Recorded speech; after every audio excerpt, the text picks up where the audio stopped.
Assalamualaikum warahmatullahi wabarakatuh. Perkenalkan, nama saya Asad Ajari dari Universitas Bina Sarana Informatika, Fakultas Manajemen, jurusan Ekonomi dan Bisnis. Di sini saya akan menjelaskan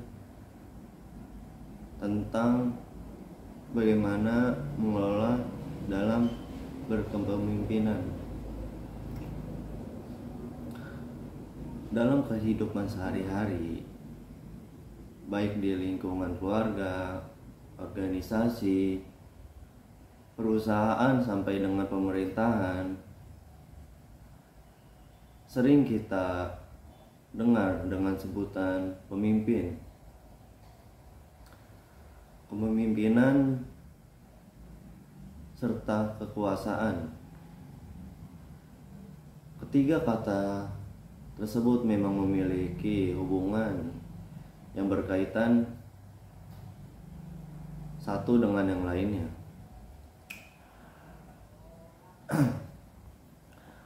Kepemimpinan merupakan sebuah bidang riset dan juga suatu keterampilan praktis yang mencakup kemampuan seseorang atau sebuah organisasi untuk memimpin atau membimbing orang lain, tim atau seluruh organisasi. Nah, jadi definisi kepemimpinan adalah kemampuan untuk mempengaruhi perilaku seseorang atau kelompok orang untuk mencapai tujuan tertentu pada situasi yang diinginkan. Kepemimpinan merupakan masalah sosial, masalah yang di dalamnya terjadi interaksi antara pihak yang memimpin dengan pihak yang dipimpin untuk mencapai tujuan bersama, baik dengan cara mempengaruhinya, membujuknya, memotivasi, dan mengkoordinasi. Nah, kepemimpinan juga adalah kemampuan seseorang untuk mempengaruhi dan memotivasi orang lain untuk melakukan suatu tujuan yang sesuai untuk tujuan bersama. Kepemimpinan meliputi proses yang mempengaruhi dalam menentukan suatu tujuan organisasi, memotivasi perilaku untuk mengikuti, memperbaiki kelompok, dan membudidayakannya.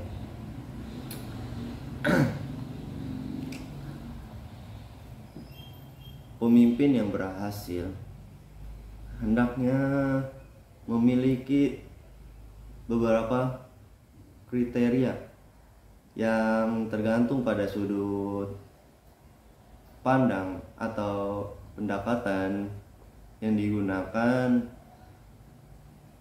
apabila itu tentang kepribadiannya, keterampilannya, bakat, sifat-sifatnya, atau kewenangannya yang dimiliki, yang mana nanti sangat berpengaruh terhadap teori maupun gaya kepemimpinan yang akan diterapkan. Nah, seterusnya fungsi pemimpin dalam suatu organisasi tidak dapat dibantah, merupakan suatu fungsi yang sangat penting bagi keberadaan dan kemajuan organisasi yang bersangkutan. Pada dasarnya, fungsi kepemimpinan memiliki aspek dua aspek, yaitu fungsi administrasi dan fungsi sebagai top manajemen. Sedikit penjelasannya, fungsi administrasi yaitu meyakini atau mengadakan formulasi kebijakan administrasi dan menyediakan fasilitasnya. Nah, sedangkan fungsi sebagai top manajemen yakni mengadakan suatu planning, organizing, staffing, directing, controlling, dan sebagai berikut.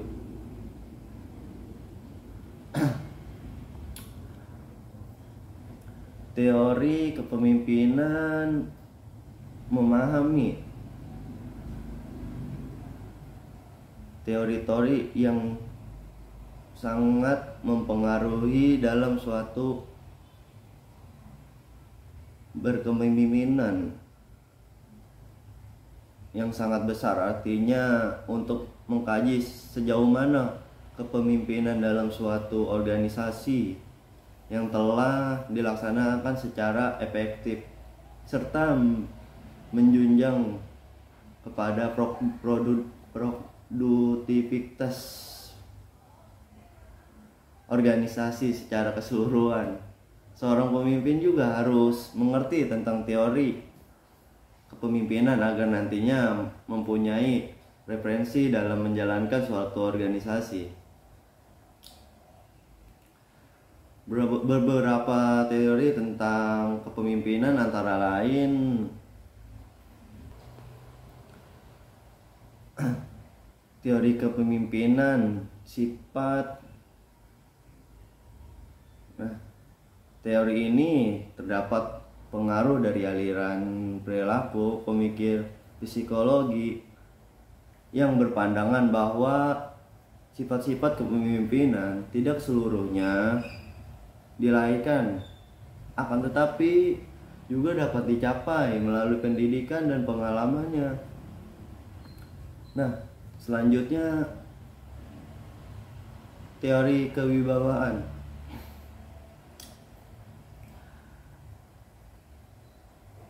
Teori kewibawaan pemimpinan teori kewibawaan pemimpin.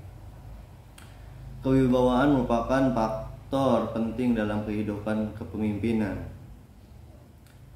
Sebab dalam faktor tersebut, seseorang pemimpin akan dapat mempengaruhi perilaku orang lain, baik secara perorangan maupun kelompok, sehingga orang tersebut bersedia untuk melakukan apa yang dikehendaki oleh pemimpin.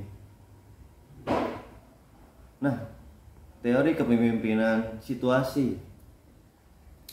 Seorang pemimpin harus merupakan seorang pendiagnosa yang baik dan harus bersifat fleksibel sesuai dengan perkembangan dan tingkatan kedewasaan bawahannya.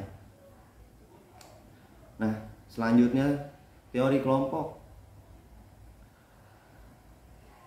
Agar tujuan kelompok dalam kurung dapat tercapai dalam suatu organisasi, yang harus ada dalam pertukarannya, baik itu positif antara pemimpin dengan pengikutnya. Nah, rahasia utama dalam kepemimpinan tuh adalah kekuatan yang sangat besar bagi seseorang. Pemimpin bukan dari kekuasaannya, kan, tetapi bukan dari kecerdasannya juga sih, tapi dari kekuatan kepribadiannya. Maka jika ingin menjadi seorang pemimpin yang baik, jangan pikirkan orang lain. Pikirlah diri sendiri dulu. Tidak akan namanya bisa mengubah orang lain dengan efektif sebelum merubah diri sendiri. Nah, mungkin sedikit pembahasan dari saya tentang kepemimpinan.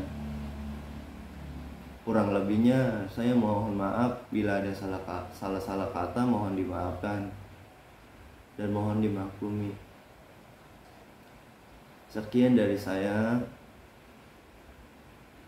Assalamualaikum warahmatullahi wabarakatuh.